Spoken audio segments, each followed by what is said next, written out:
மூஷிக வாகன மோதகஸ்த சாம்பரகரண விளம்பித சூத்ர வாமனரூப மகேஸ்வரபுத்திர விக்ன Vinayaka பாதநமஸ்தே. ஜெய்கணேச பாகிமாம் ஸ்ரீகணேச ரக்ஷமாம். Sri Bhagavathi YouTube channel நேயர்களுக்கு அஸ்ட்ராலஜர் டாக்டர் ஹரிஹர சர்மாவின் பணிவான நமஸ்காரங்கள். ஸ்ரீ சக்தி ஜோதிட குழுவின் சார்பாக அடியேன் அஸ்ட்ரோ KS ஐயங்கார் மற்றும் ஹரிஹர சர்மா இருவரும் சேர்ந்து இந்த மாதத்தில், அதாவது பங்குனி மாதம், விஸ்வாவசு வருஷம் பங்குனி மாதத்தினுடைய பலன்களை பார்க்குறோம். இது எப்போ ஆரம்பிக்குது? 15/3/2026 13/4/2026 வரலும் உண்டான காலகட்டத்தை சொல்கிறோம். போன மாதம், அதாவது மாசி மாதத்துலேயே சில பலன்களை நாங்கள் சொல்லியிருப்போம். அது உலகத்து அளவில் நல்ல பிரசித்தி பெற்று ஆயிருக்கு. இந்த மாதத்தினுடைய பலன்களையும் கூர்ந்து கவனிங்க. நிச்சயமாக உங்களுடைய வாழ்க்கையில் மிகப்பெரிய மாற்றங்கள், ஏற்றங்கள் வரக்கூடிய வாய்ப்பு உண்டு. இப்போ பார்த்தேனால் இந்த மாதத்தினுடைய கோல்சாரம் என்னென்ன மாறுதல்கள் இருக்குது, என்னென்ன விசேஷ நாட்கள் அப்படின்றத பற்றி ஐயா ஹரிஹர சர்மா சொல்வார். ஐயா நல்லா அருமையாக சொன்னீங்க. இப்போ நம்ம ஒவ்வொரு முறையும் ஒவ்வொரு தமிழ் மாத பலன்களும் வாக்கிய பஞ்சாங்க முறைப்படி சொல்லிட்டு வரோம். அதன்படி நாம் இப்போ பார்க்கக்கூடியது பங்குனி மாத பலன்கள். பங்குனி மாதம் அப்படின்னாக்க சூரியன் இருக்கக்கூடிய இடம் அப்படின்றது மீனம். காலபுருஷ தத்துவத்தின்படி மேஷம் முதல் ராசியாகவும் மீனம் கடைசி ராசியாகவும் கொண்டிருக்கிறது இந்த தமிழ் மாத பலன்கள். அப்படி பார்க்கும்போது சூரிய உதயம் எங்கே ஆரம்பமாகுதோ, சூரியன் எந்த இடத்துல இருக்காரோ அதை வச்சு தான் நம்மளுடைய தமிழ் மாதத்தை கணிக்கிறோம். அதன்படி பார்த்தோம் அப்படின்னாக்க சூரிய பகவான் இருக்கிற இடம் அப்படின்றது மீனத்தில் இருக்கார். அவர் மட்டும் தனித்து இருக்காரா அப்படின்னா அவர் தனித்து இல்லை, கூட அவருடைய மகனான சனி பகவானும் இடம் பெயர்ந்து கடந்த 6/3/2026 அன்னைக்கு கும்பத்திலேருந்து மீனத்துக்கு வந்துட்டார். சரி, அவர் மட்டும்தான் தனியாக இருக்கிறாரா அப்படின்னா கூட சுக்கிர பகவானும் இருக்கிறாரு. அப்போ இந்த 3 கிரகங்களும் இருக்கக்கூடிய மீனராசி. அதற்கு அடுத்தது பார்த்தோம்னாக்க காலபுருஷ தத்துவத்தின்படி 3வது ராசி அப்படின்றது மிதுன ராசி. கடந்த காலகட்டங்களில் குரு பகவானானவர் வக்ர நிலையில் இருந்தார், பலமிழந்த நிலையில் இருந்தார். அவர் வெப்ப வக்ர நிவர்த்தி ஆகிறாரு அப்படின்னாக்க 17/3/2026 மாதம் பிறந்து 2 நாளில் வக்ர நிவர்த்தி அடைகிறாரு. இந்த வக்ர நிவர்த்தி அடையும் போது அவருடைய பலன்கள் மாறும். கடந்த காலகட்டங்களில் நம்மளுடைய ஜோதிடர் அஸ்ட்ரோ KS ஐயங்கார் அவங்க சொல்லியிருந்தாங்க, உலக போர் மூடக்கூடிய வாய்ப்புகள் உண்டு, போர் பதட்டம் வரக்கூடிய வாய்ப்புகள் உண்டு, கிழக்கு அதாகப்பட்டது யுனைடெட் அரபு எமிரேட்ஸுக்கு உண்டான போர் பதட்டம் வரக்கூடிய வாய்ப்புகள் உண்டு, போரினால் பல பொருளாதார இழப்புகள் ஏற்படும் சொன்னார். அதை மட்டும் சொல்லலை, அவர் என்ன சொல்லியிருந்தார், இந்த ஊக வணிகம் அதாகப்பட்டது ட்ரேடிங்கில் இறக்கம் ஏற்படும் அப்படின்னு சொல்லியிருந்தார். நீங்கள் நல்லா நோட் பண்ணி பாருங்கள், அவர் சொல்லியிருந்தபடியே ட்ரேடிங்கில் இறக்கம் ஆகிடுச்சு. ஆனால் இந்தியா ட்ரேடிங் மட்டும் இல்லை, உலக வர்த்தகத்தில் ட்ரேடிங்கில் இறக்கமாகி போயிடுச்சு. அதுக்கு அடுத்தது தங்கம் வீழ்ச்சி அடையும் சொல்லியிருந்தார். தங்கமும் பார்த்திங்கன்னா கிட்டத்தட்ட வீழ்ச்சி அடைஞ்சிக்கிட்டு இருக்குது. அப்போ நாங்கள் கணிக்கிறது எல்லாமே கரெக்டாக இருக்குது. அதே போல் உங்களுடைய இண்டிவிஜுவல் ஜாதகத்தையும் நாங்கள் கணித்து சொல்லுவோம். கீழே உள்ள நம்பரில் எதிரையாவது உள்ள கான்டாக்ட் பண்ணிவிட்டு இண்டிவிஜுவல் ஜாதகத்தை கணிச்சுக்குங்க. சரி, காலபுருஷ தத்துவத்துப்படி மிதுன ராசியில் குரு பகவான் இருக்கிறார். அதுக்கு அடுத்தது பார்த்தோம்னாக்க காலபுருஷ தத்துவத்தின்படி 5ஆம் இடம்ன்றது சிம்மம். சிம்மத்தில் யார் இருக்காங்க அப்படின்னாக்க கேது பகவான் இருக்காங்க. இந்த கேது பகவான் வரக்கூடிய நவம்பர் மாதம் வரலும் சிம்மத்திலே இருப்பாங்க. அதுக்கு அடுத்தது பார்த்தோம்னாக்க காலபுருஷ தத்துவ 11ஆம் இடத்துல ராகு பகவான் இருக்கிறாரு, கூட செவ்வாயும் இருக்கார். அங்கே செவ்வாயும் சுக்கிரனும் ரொம்ப நாள் இல்லை. இந்த சுக்கிரன் மாறக்கூடியது அப்படின்றது 27/3/2026 மேஷத்துக்கு போகிறாரு, உச்சம் பெற்ற சுக்கிரன். அதுக்கு அடுத்தது பார்த்தோம்னா 1/4/2026 செவ்வாய் மீனத்துக்கு போகிறாரு. 6/4/2026 புதன் நீச்ச நிலையில் மீனத்துக்கு போகிறாரு. அங்கே ஏற்கனவே சூரியன் சனி இருக்கார், கூட புதனும் இருக்கார். அப்போ இப்படி ஏற்பட்ட காலநிலையில், இப்படி ஏற்பட்ட கிரகங்கள் இருக்கக்கூடிய காலகட்டங்களில் இந்த பங்குனி மாதம் பிறக்குது. சரி, இந்த பங்குனி மாதத்தில் உள்ள விசேஷங்கள் என்னென்ன அப்படின்றத ஃபஸ்ட்டு பார்ப்போம். இந்த பங்குனி மாதம் பிறக்கக்கூடிய காலகட்டங்களில் 18/3/2026 விசேஷமான அமாவாசை, பங்குனி அமாவாசை. அதுக்கு அடுத்தது பார்த்தோம்னாக்க 19/3/2026 தெலுங்கு பேசுகின்ற மக்கள், கன்னடம் பேசுகின்ற மக்கள் கொண்டாடக்கூடிய பண்டிகை யுகாதி பண்டிகை தொடங்குது. அதுக்கு அடுத்தது பார்த்தோம்னாக்க 27/3/2026 ஸ்ரீ ராமநவமி கொண்டாடப்படுது. அதுக்கு அடுத்தது பார்த்தோம் அப்படின்னாக்க 30/3/2026 மகாவீரர் ஜெயந்தி. உலகுக்கு அமைதியை போதித்தவர், எப்படி வாழணும் அப்படின்ற பாதை கொடுத்தவர் அந்த மகாவீரர் ஜெயந்தி. இதை தவிர பார்த்தோம்னாக்க 1/4/2026 எம்பெருமான் முருகனுக்கு உண்டான பங்குனி உத்தரம். இப்படியேற்பட்ட நாட்களில், இப்படியேற்பட்ட கிரக பொசிஷனில் இந்த பங்குனி மாதம் தொடங்குது. இப்போ மேஷம் முதல் மீனம் வரை என்னென்ன நற்பலன்கள், என்னென்ன கெடுபலன்கள், இதை தவிர கடந்த காலகட்டங்களில் சொன்னதை பற்றி ஒரு சில விரிவாக்கத்தையும் திரு அஷ்ட கேஎஸ் ஐயங்கார் சொல்லுவாங்க. ஐயா, அற்புதமாக சொன்னீங்க. அதாவது இந்த மாதம் பார்த்தலையானால், அதாவது மாசி மாதத்தில் போர் மூலத்திற்கான அபாயங்கள் அதிகமாக இருக்குன்றதை சொன்னோம். இந்த மாதத்தில் பார்த்தீர்களேயானால் அந்த 17ஆம் தேதி அன்னைக்கு குரு வக்ர நிவர்த்தி ஆனதற்கு அப்புறம் எல்லா விஷயங்களும் கொஞ்சம் கொஞ்சமாக சரிப்பட்டு வரக்கூடிய வாய்ப்புகள் மிகவும் அதிகமாக இருக்கும்.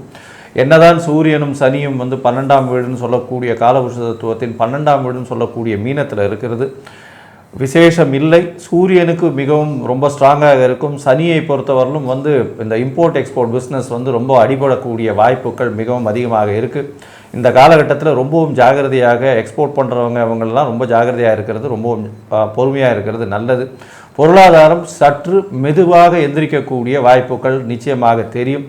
இந்த குரு வக்கர நிவர்த்தி ஆனதுக்கப்புறம் பொருளாதாரத்தில் கொஞ்சம் மேன்மை இருக்கக்கூடிய வாய்ப்புகள் நிச்சயமாக உண்டு. அது தவிர ஷேர் மார்க்கெட்டும் கொஞ்சம் கொஞ்சமாக அப்கிரேட் ஆகக்கூடிய வாய்ப்புகள் இந்த காலகட்டத்திலேருந்து வந்துடும், கவலைப்பட தேவையில்லை. சரி, இப்போது மேஷம் முதல் மீனம் வரை இந்த பங்குனி மாதத்தினுடைய பலன்கள் எப்படி இருக்குது அப்படின்றத ஒன்றொன்னா பார்க்கலாம். மிதுன ராசி நேயர்களே, மிருகசீரிஷம், திருவாதிரை, புனர்பூசம் இந்த 3 நட்சத்திரம் 9 பாதங்களை கொண்ட ராசி. ராசிநாதன் அப்படின்னு சொல்லக்கூடிய ஒரு 9ஆம் இடத்துல திரிகோணத்தில் போய் உட்காந்துருக்காரு. நல்ல ஒரு ஏற்றம். இந்த மாதம் உங்களுக்கு ஒரு பெரிய ஜாக்பாட். ஏன்னா பொதுவாகவே நாங்கள் மாத பலன்லாம் சொல்லும்போது ராசிநாதன் 5ஆம் அதிபதி 9ஆம் அதிபதி எந்த இடத்துல இருக்கார் அப்படின்றத பார்த்து சொல்லுவோம். உங்களுடைய ராசிநாதன் 9ஆம் இடத்துல போய் இருக்கிறதும், உங்களுடைய 5ஆம் அதிபதி 10ஆம் இடத்துல உச்சம் பெற்று போயிருக்கிறதும் ரொம்ப பெரிய விசேஷம்.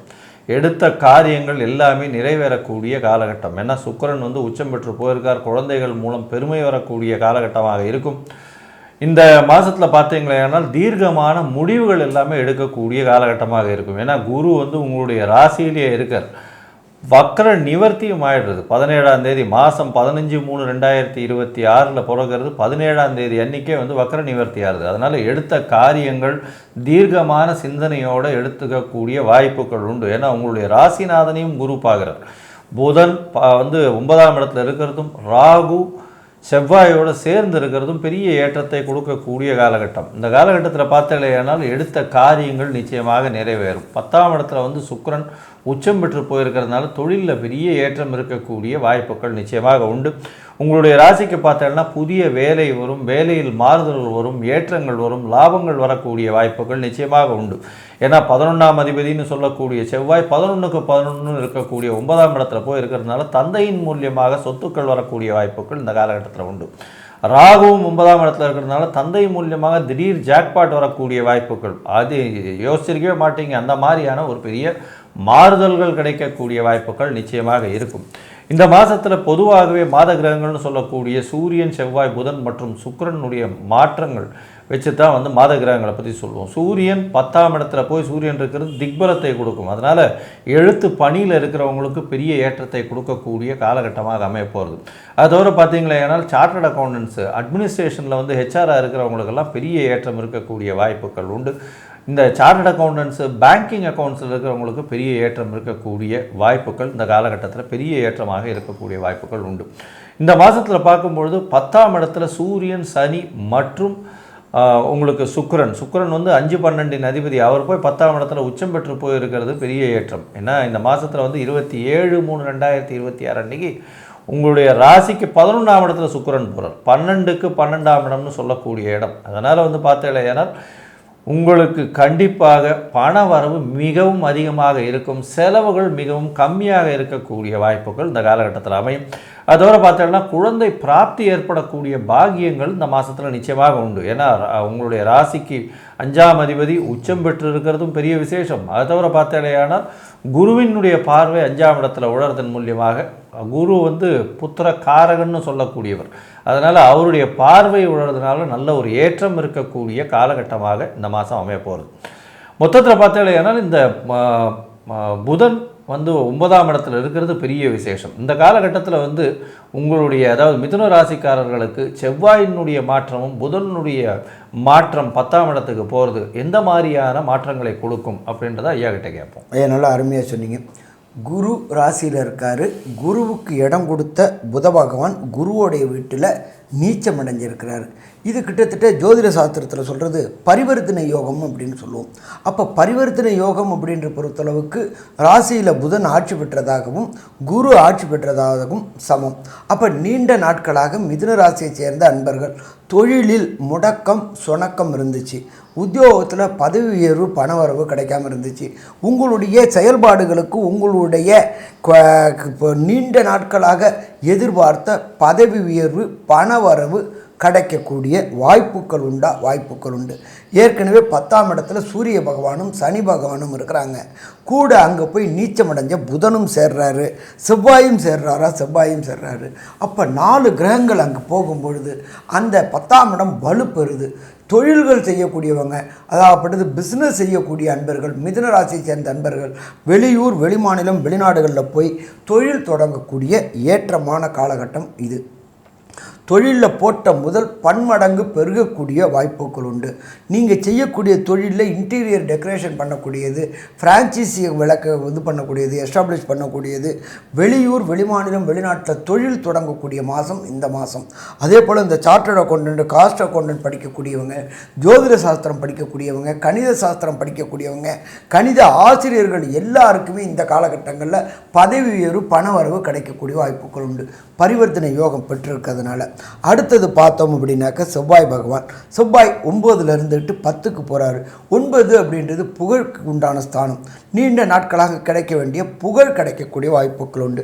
அதே போல் பார்த்தோம்னாக்க திருமணத்திற்கு பார்த்துக்கிட்டு இருக்கிற மிதுன ராசி என்பவர்களுக்கு இந்த பங்குனி மாதம் ஜாதக பரிவர்த்தனை செய்தால் கண்டிப்பாக வெற்றி கிடைக்குமா? வெற்றி கிடைக்கும். ஏன்னா உங்களுடைய ராசியில் இருக்கின்ற குரு பகவான் கடந்த காலகட்டங்களில் வக்ரத்தில் இருந்தார். வக்ரம் நிவர்த்தி ஆனது 17/3/2026. அவர் நல்ல பலம் பெறும்பொழுது அவருடைய பார்வை ராசியின் சதசப்தமமான உங்களுடைய 7ஆம் பாவத்துக்கு விழுது. அப்போ குருவோடைய பார்வை விழும்போது நீண்ட நாட்களாக திருமணம் தடை தாமதமான நண்பர்களுக்கு, அதை பெண்ணாக இருக்கட்டும் ஆணார்களுக்கும் திருமண தடைகள் விலகக்கூடிய வாய்ப்புகள் உண்டு. அதே போல் குருவுடைய பார்வை 5ஆம் பார்வையாக உங்களுடைய ராசிக்கு 5ஆம் இடம் பார்க்குறது. 5ஆம் இடம் அப்படின்றது பூர்வ புண்ணிய புத்திரஸ்தானம். பூர்வ புண்ணிய புத்திரஸ்தானம் வலும்பொழுது நீங்கள் மிதுன ராசியை சேர்ந்த நண்பர்கள், இவராக இருக்கட்டும் யுவதிகளாக இருக்கட்டும், இவங்க எல்லாருக்குமே குழலி நிதி ஆழி நிதி எம்மக்கள் குரல் கேளாதோர் அப்படின்னு நினச்சிக்கிட்டு இருந்தவங்களுக்கு வம்சம் விருத்தி கிடைக்கக்கூடிய வாய்ப்புகள் உண்டு. 9ஆம் இடம் அப்படின்றத பொறுத்தளவுக்கு ஜோதிட சாஸ்திரத்தில் சொல்லியிருக்கிறது உயர்கல்வி. மிதுன ராசியை சேர்ந்த அன்பர்கள் காம்படிட்டிவ் எக்ஸாம் என்று சொல்லக்கூடிய ஐஐடி, ஜேஇஇ, நீட்டு, பிஹெச்டி, அதே போல் ஐபிஎஸ், ஐஏஎஸ் எழுதக்கூடிய அன்பர்களுக்கு இந்த காலகட்டங்களில் குருவுடைய பார்வை 9ஆம் இடத்துல கிடைக்கிறதுனால கண்டிப்பாக போட்டித் தேர்வுகளை வெற்றி பெறக்கூடிய வாய்ப்புகள் உண்டு. கூடவே அங்கே ராகுவும் இருக்கிறதுனால வெளியூர் வெளிமாநிலம் டாப் 10 யூனிவர்சிட்டிஸ் வெளிநாட்டில் படிக்கக்கூடிய வாய்ப்புகள் உண்டு. அதற்கு உண்டான பொருளாதாரம் தனக்காரனான குரு அள்ளி கொடுக்கக்கூடிய காலம் உண்டா? அள்ளி கொடுக்கக்கூடிய காலம் உண்டு. சரி, ஆனாலும் ஒரு சில பேருக்கு ஒரு சில நாட்களை தவிர்க்கணும் அப்படின்றது ஜோதிட சாஸ்திரத்தில் சொல்லியிருக்கு. அதுக்கு பேர் சந்திராஷ்டம தினங்கள் அப்படின்றது. ஜனன சந்திரன்லேருந்து கோல்சார சந்திரன் 8ஆம் இடத்துல வரும்போது சந்திரனுடைய ஒளி கிடைக்காதனால அந்த இடம் அப்படின்றத பொறுத்தளவுக்கு இருள் சூழும். அப்போ மதி மயங்கக்கூடிய காலகட்டம். அப்போ அந்த மதி மயங்கக்கூடிய காலகட்டம் அப்படின்றது இந்த மிதுன ராசி என்பவர்களுக்கு பொறுத்தளவுக்கு 15/3/2026 மற்றும் 16/3/2026 மற்றும் 11/4/2026 மற்றும் 12/4/2026 மற்றும் 13/4/2026 இந்த 6 நாட்களும் வர பிரச்சனை வந்த பிரச்சனைகளை தவிர்க்கிறது நல்லது. புதிய முயற்சிகள் எடுக்கிறத தவிர்ப்பது நல்லது. நீண்ட தூர பயணங்களை தவிர்ப்பது நல்லது. சரி, ஒரு பேருக்கு இந்த மிதுன ராசியை சேர்ந்த நண்பர்களுக்கு தசாநாதன், புத்திநாதன், அந்தரநாதன்களால் கிடைக்கக்கூடிய பலன்கள் கிடைக்கல அப்படின்னா நீங்கள் வணங்க வேண்டியது எம்பெருமான் திருப்பதியில் உள்ள வேங்கடமுடையான் சீனிவாச சுவாமியை பார்க்கணும். அந்த சீனிவாச சுவாமியை பார்க்குறது எப்படி அப்படின்னாக்க, ஃபஸ்ட்டு திருச்சானூர் போயிட்டு பத்மாவதி தாயார், அடுத்தது கீழே திருப்பதியில் உள்ள கோவிந்தராஜ பெருமாள், 3ஆவதாக மேலே திருப்பதிக்கு ஏறி வராக சுவாமியை பார்த்துட்டு, 4ஆவதாக எம்பெருமான் வேங்கடமுடையான் என்கின்ற சீனிவாச பெருமாளை பார்த்துட்டு வந்தோம்னாக்க வர பிரச்சனை வந்த பிரச்சனை எப்படி சூரியனை கண்ட விட்டு பனி விலகுதோ அதே மாதிரி விலகும். சரி, மொத்தத்தில் இந்த மிதுன ராசி என்பவர்களுக்கு இந்த பங்குனி மாதத்தில் உள்ள நற்பலன்கள் கெடுபலன்கள் என்ன அப்படின்றத கன்க்ளூஷனாக நம்மளோட KS ஐயங்கார் அவங்க சொல்லுவாங்க. மிதுன ராசியை பொறுத்தவரை ஏற்றமான காலம். ராசிநாதன் 9ஆம் இடத்திலிருந்து குரு பார்வையில் இருக்கிறதுனால எடுத்த காரியங்களில் வெற்றி பெறக்கூடிய காலகட்டமாக அமையும். அதை தவிர பார்த்தீர்களானால் நீங்கள் தீர்க்கமான சிந்தனைகளோடு செயல்படக்கூடியவராக இந்த மாதம் முதல் இருக்கக்கூடிய வாய்ப்புகள் உண்டு. எடுத்த காரியங்கள் அனைத்திலும் வெற்றி கிடைக்கும். குழந்தைகள் மூலியமாக நல்ல ஒரு ஏற்றம் கிடைக்கும். புதிய பதவி, புகழ், அந்தஸ்து, கௌரவம் வரக்கூடிய காலகட்டமாக அமையப்போகிறது. உங்களுடைய ராசிநாதனும் பரிவர்த்தனை யோகத்தில் அதாவது 6/4/2026 அப்புறம் பரிவர்த்தனை யோகத்தில் ஆட்சி பெற்று போகக்கூடிய காலகட்டமாக இருக்கும். அதனால் படிக்கக்கூடிய மாணவர்களுக்கு பெரிய ஏற்றம் கிடைக்கக்கூடிய காலகட்டமாக அமையும். அதை தவிர பார்த்தாலேயானால் எடுத்த காரியங்கள் நிச்சயமான வெற்றி இருக்கும். தந்தையின் புகழ் ஓங்கும். தந்தை மூலியமாக சொத்துக்கள் வரக்கூடிய வாய்ப்புகள் நிச்சயமாக இந்த காலகட்டத்தில் இருக்கும். புதிய வேலையில் மாற்றம், வேலையில் ஏற்றம் இருக்கக்கூடிய வாய்ப்பு, இருக்கக்கூடிய வேலையில் கண்டிப்பாக ப்ரமோஷன் கிடைக்கக்கூடிய வாய்ப்புகள் இந்த காலகட்டத்தில் அமையும். குழந்தை பிராப்தி ஏற்படக்கூடிய பாக்கியம் நிச்சயமாக இருக்குது. திருமணத்திற்கு பார்த்து கொண்டிருந்தால் இந்த காலகட்டத்தில் திருமண பொருத்தங்கள் நிச்சயமாக அமையக்கூடிய காலகட்டமாக அமையும். ஏன்னா சப்தமத்தை குரு பார்க்கறது பெரிய விசேஷத்தை கொடுக்கும். இந்த மாதத்தில் பார்க்கும்பொழுது உங்களுக்கு எடுத்த காரியங்கள் எல்லாமே வெற்றி அடையும். தொழிலில் அபரிமிதமான லாபம் வரக்கூடிய வாய்ப்புகள் நிச்சயமாக இருக்குது. அது தவிர முயற்சிகள் எல்லாமே வெற்றி பெறும். ஏன்னா 10ஆம் இடத்துல திக்பலத்தில் சூரியன் இருக்கிறது பெரிய விசேஷத்தை கொடுக்கும். 3ஆம் அதிபதி 10ஆம் இடத்துல இருக்கிறதுனால இளைய சகோதரர்கள் மூலியமாக நல்ல ஒரு ஏற்றமான செய்தி, அதை தவிர அவர்கள் மூலியமாக நன்மைகள் வரக்கூடிய காலகட்டமாக இந்த காலகட்டங்கள் அமையும். அவர்கள் மூலியமாக அதாவது அவங்களுடைய உதவிகள் நிறைய வரக்கூடிய வாய்ப்புகள் இந்த காலகட்டத்தில் நிச்சயமாக இருக்கும். உங்களுடைய ராசிக்கு பார்க்கும்பொழுது இந்த மாதத்தில் 90 விழுக்காடு மாற்றங்களும் ஏற்றங்களும் இருக்கக்கூடிய காலகட்டம் அப்படின்னு இந்த சக்தி ஜோதிட குழு சொல்லுது. நன்றி, நமஸ்காரம். ஸ்ரீ பகவதி யூடியூப் சேனல் பார்த்த அன்பர்களுக்கு நன்றி. இதே போன்று ஆன்மீக தொடர்புடைய ஜோதிட தொடர்புடைய தகவல்களை தொடர்ந்து நீங்கள் பெற ஸ்ரீ பகவதி யூடியூப் சேனலை சப்ஸ்கிரைப் செய்யுங்கள் மற்றும் அருகில் உள்ள பெல் ஐக்கானை அதை அழுத்தினீர்கள் என்றால் தொடர்ந்து என்னுடைய சேனலை பார்க்க முடியும். நன்றி, நமஸ்காரம்.